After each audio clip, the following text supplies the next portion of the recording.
ఒక వ్యక్తి గురించి చెప్పాలండి. గత 10 నెలలుగా ఆంధ్రప్రదేశ్ గవర్నమెంట్ కొత్త జీవో వచ్చినప్పుడు ఇది కరెక్ట్గా లేదు, మనకి ఇబ్బందిగా ఉంటుంది అని చెప్పి గవర్నమెంట్కి చెప్పడానికి చాలా ట్రై చేసాం. ఇండస్ట్రీ అంతా ట్రై చేసింది, నేను ట్రై చేశాను, ఎవరు కూడా ముందుకెళ్ళలేకపోయాం. కానీ ఒక వ్యక్తి వచ్చి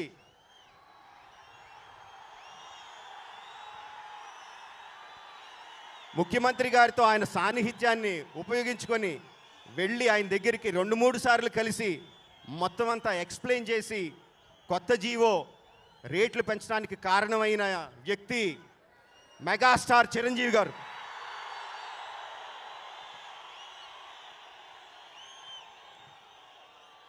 ఆయన చాలామంది చాలా మాట్లాడినారండి, రకరకాల మాట్లాడినారు.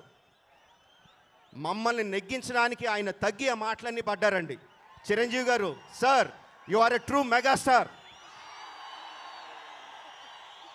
ఇంకా చాలామందికి తెలీదు, తెలంగాణ గవర్నమెంట్ జీవో కూడా ముందు జీవో రావడానికి కూడా చిరంజీవి గారు కారణం. ఆయన తెరవనికి ఉండి నడిపించి అంతా చేశారు. మళ్ళీ చెప్తున్నాను, ఇండస్ట్రీ పెద్ద అనిపించుకోవడానికి ఆయన ఇష్టం ఉండదు, ఇండస్ట్రీ బిడ్డ అనిపించుకోవడం ఆయన ఇష్టం. బట్ నేను మాత్రం ఆయన ఇండస్ట్రీ పెద్దగానే గౌరవిస్తాను. ఇండస్ట్రీ అంతా కూడా ఆయనకి నిజంగా రుణపడి ఉండాలి.